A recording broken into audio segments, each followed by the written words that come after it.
You might have noticed a few rounded twin pins in the lineup lately, and turns out it's probably my favorite combo. I've been collecting a few, and in today's video I'm going to be sharing 7 of the rounded twin pins I've got. We'll talk about construction, rails, rocker, fins, and just some tasting notes for each of them.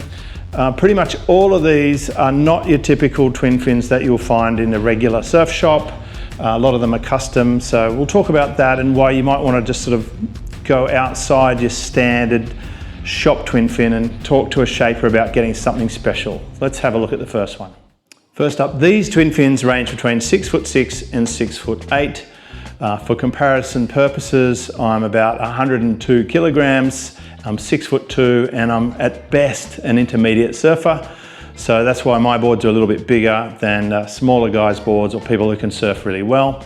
I do have a whole bunch of boards bigger than this, which I'll ride in smaller waves or when the points are on. That's a separate video altogether. Let's kick off with the Jim Banks The Revolution. This is the Revolution twin pin with the Future Form bottom contour from Jim Banks. This board was made in Australia.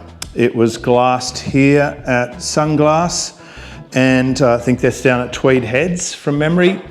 It was really good value. It was around about $1,050.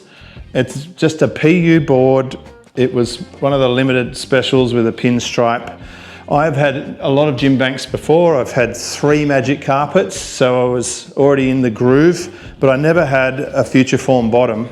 That's really where this board is completely different to most of the other boards that we have. To demonstrate it, I'm going to just put a straight edge on this board, and you'll see that from pretty early on, this board is starting to show what looks like a double concave, and the chine is sitting below the rails the whole way along this board. That's a significant V with a concave in each side.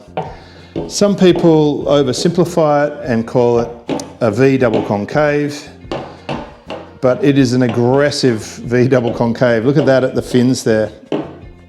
Let's have a look at the rocker. So from the side, we'll see that there is a flip in the tail, and that helps it turn. And then on the nose, it has a massive amount of nose rocker. So this board behaves differently than most of my other twin fins. Let me explain what I think that means as a non-qualified hydrodynamics expert. This flip in the nose means it just goes straight over whitewash and you will never nosedive this board. The flip in the tail means that it's very responsive for turning. And this whole V double concave thing, this board turns on the spot. It turns so quickly and so smoothly that you would swear you are standing on a ball bearing. I've never experienced that same feel. If you think about the rocker in the nose and the tail, you're getting a little bit of that banana effect, and then side to side. It turns from rail to rail so easily. It's kind of shocking. The only limitation I've had with this board is that if you put fins that are too small in it, that aggressive contour here can let it slip slightly. But I would always recommend you use Jim Banks fins in here. It can handle keels. JB 2.1 or JB Hooker are perfect in this board. Other things, it's pretty light. It's quite strong. I have ridden it in big waves. I had a fantastic ride on a huge wave out at my local point break at Tea Tree. It's one of the most exhilarating rides I've ever had. I think this board is also quite eggy. It's pretty wide outline in the tail, and it's not super narrow in the nose. So in this part of the board where I'm riding it, it feels very stable. It's user-friendly. I'd have to say value for money, this is one of the best picks. If you keep an eye on Jim Banks's website, when he sends emails out for a special, I would consider the Revolution. I would definitely buy this board again, and I'm absolutely not selling this board anytime soon. I think it would be a perfect travel board. Next up, I'm going to show you an absolute classic. This board is a board that you keep forever. Okay, here we have it. This is the rare classic. This is Morning of the Earth Surfboards. Of course, they don't call themselves that anymore. It's a Simon Jones. This one is a triple stringer, Fiji. It is a beautiful red, custom for me, of course. It's got these channels in it. It has a fairly pulled in tail. You'll notice the fin box is a slight repair here. I managed to ground that out on a rock. Anyway, this board is amazing. I've had 3 of these. I've got the massive, the Fiji, and I used to have a Fiji before. This was a bit small for me. This one's 6'8", so it's a great everyday size, and it steps up well. It's the 3rd or 4th fastest board I've ever ridden. Why? Well, let's just have a look at what's going on. Firstly, you can see it's quite thick. It's thick in the nose, it's thick in the tail, so for a big heavy guy like me, that's good. And it's also pretty flat. Let's put a straight edge on it and just see how flat it is.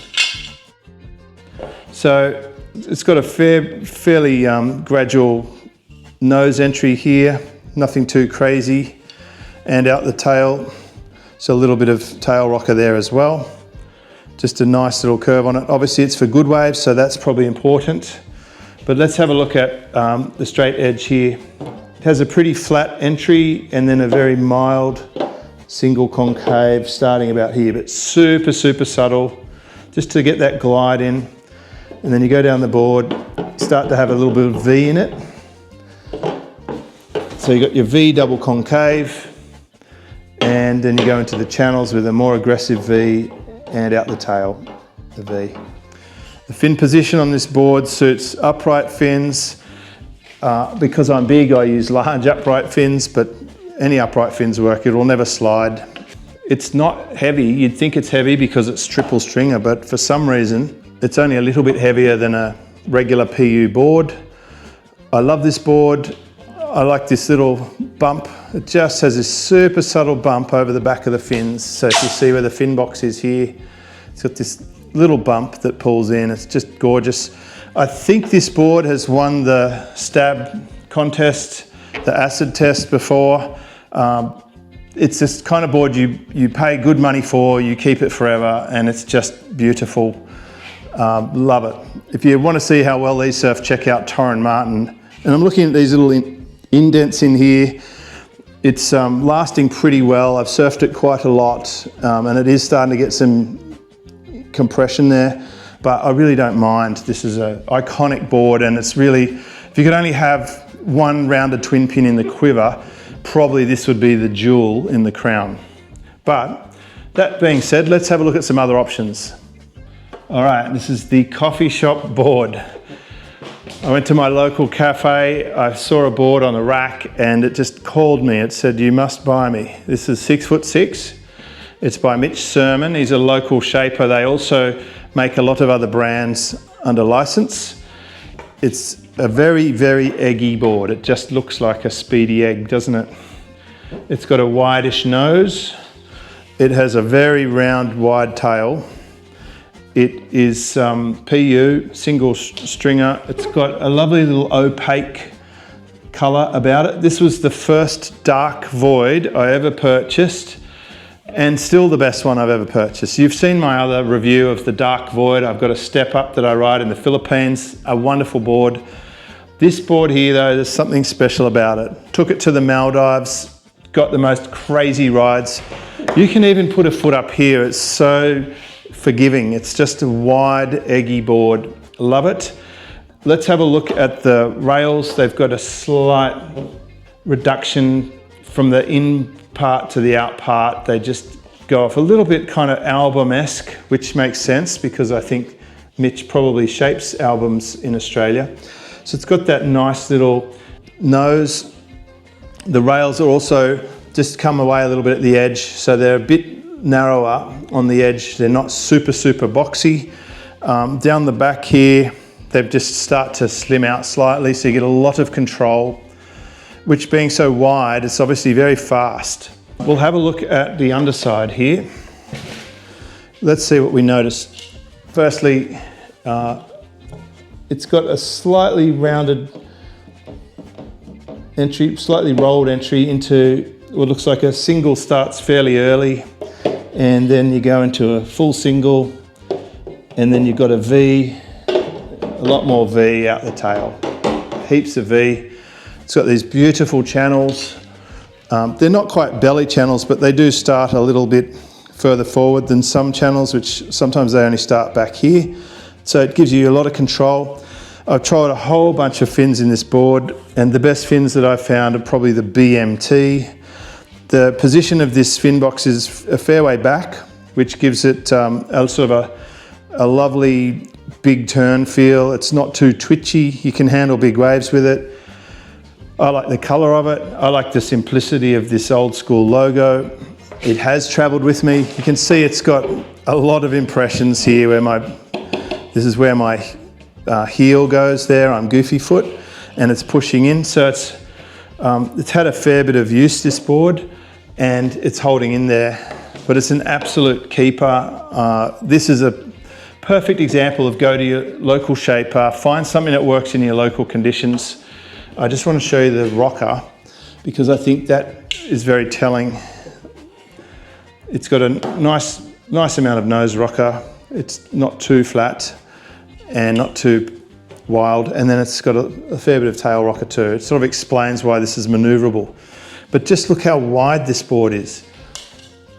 It's just like standing on this huge wide surface, and it just is super forgiving.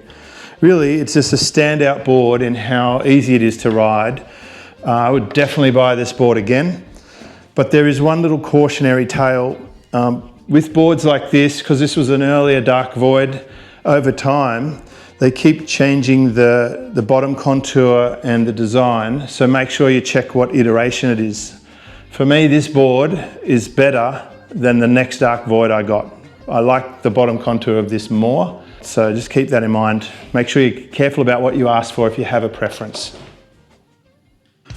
All right, next up we have another local shaper. This is Scotty James. He's down on the Gold Coast. This is a hand-shaped board. It is more or less a step-up board, and it's a 6'8". It says here 6'8" by 20 and a half, 2 5/8", hand-shaped by Scotty James. The fin boxes are fair way forward on this board, so it really suits upright. So I've been riding the NVS Taylor Knox in this board. They seem to work really well, but if you had a set of ENs or something like that, that'll be fine. You can see that it's got channels, and they start fairly towards the back. It's a PU board.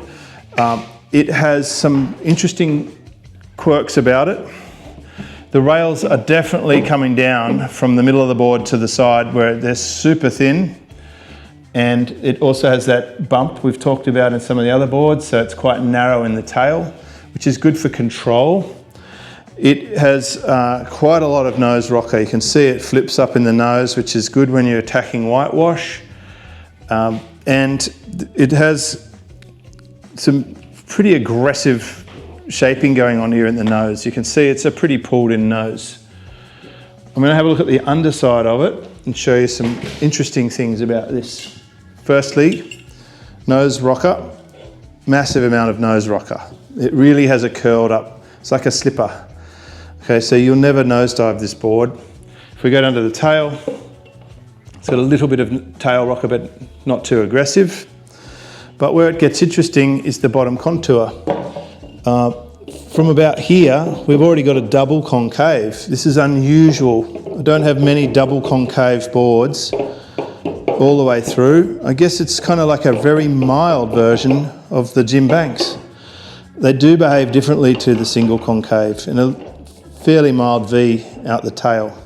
This board is also pretty light. It's really well constructed, super high quality construction. I've had some good rides on it.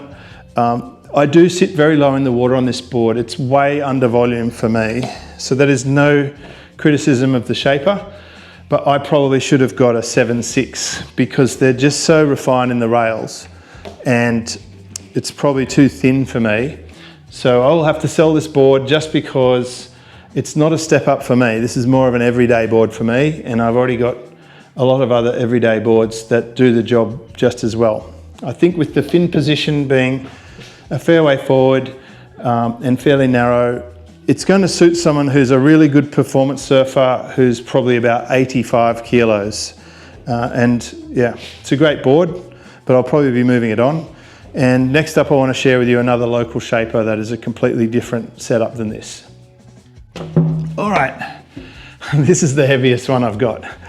It's got a double stringer, so not as many stringers as the Morning of the Earth, but they are heavy.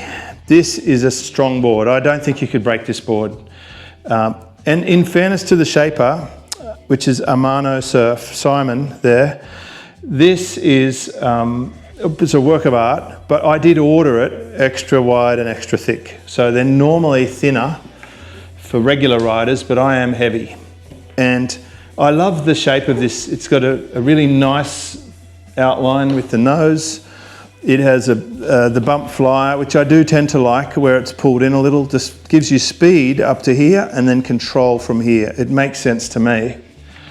It's got really lovely shaped rails. They're fairly medium the whole way through, which for a big guy like me I want.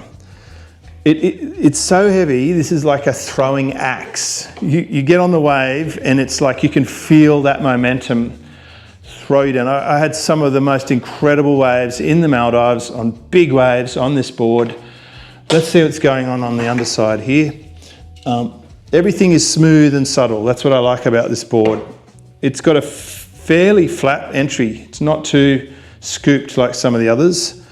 And in the tail rocker, again, a little bit of tail rocker just for that control. I like the fin position. They're in a beautiful spot. It went best with the BMT fins, but it also went really well with the Mano Surf fins that you can buy that go with this board. Let's have a look at the shape. It's pretty flat. It does nothing crazy at all. It's just flat. And you know what? Flat with a very mild concave. Sorry, yep. Single concave. It just means it's fast. Flat is fast. It doesn't plane as quickly when it's flat, but when you do get going, there's less friction. And down here, it's just got the very subtle V. So in summary, flat to single concave to a subtle V on the exit point, which is why this board is so smooth at speed. If you want a strong single board to take somewhere where you know it won't snap, this would be it. It's art. Be keeping this board because it will last forever, and it is really good when you have big, smooth waves. So yeah, it's a great board. The next board I want to show you though is very different in concept to this one altogether. All right, we have another local shaper, Campbell Designed. This board, I mean, if you take the old PU construction and the heavy classic style of the other board that I just showed you, now we're into the space age. This is like Formula One. You can immediately see it's got some different things going on. This is ExoFlex technology. This is like a carbon spring on the bottom, and on the top, instead of a stringer, this is how the board has more strength and stiffness. This is an epoxy board, it's not PU. It is lighter than the others, but it's not like esky lid light like some of the other brands. I'm not going to name those brands, but I won't be buying their boards ever again. Once you try ExoFlex, you can't have the crappy versions of EPS. It's halfway between a PU board and an epoxy board in how it feels in the water. It's not tinking around like an esky lid. It's got some strength about it.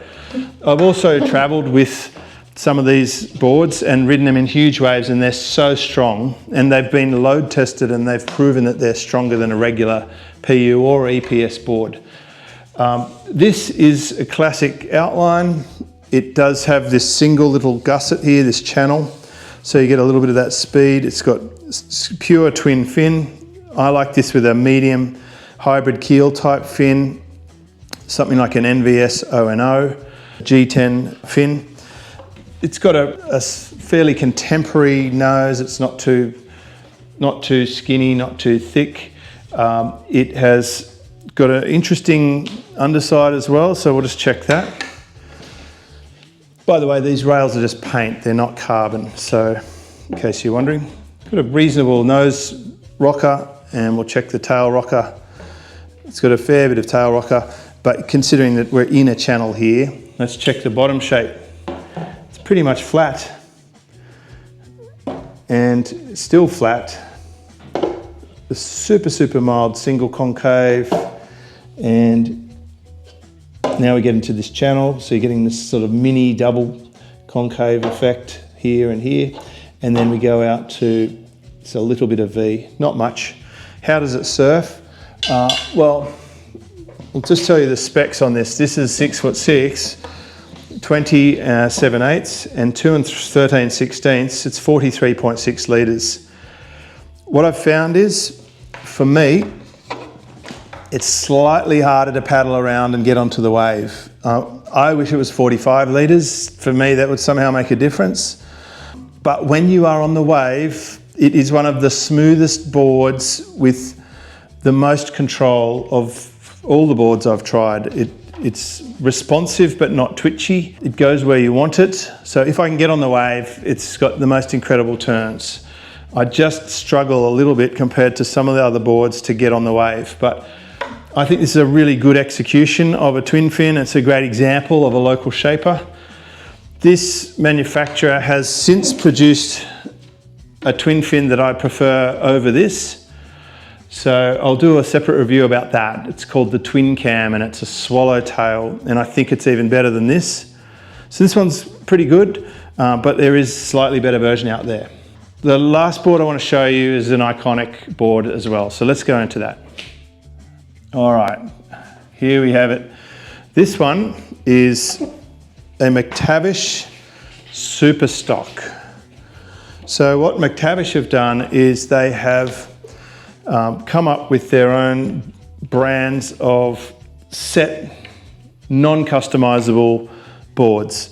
And this one is billed as a mid-length. It's 6'7", 20, 2 3/4. And I can tell you, for a guy of my size, it is absolutely not a mid-length.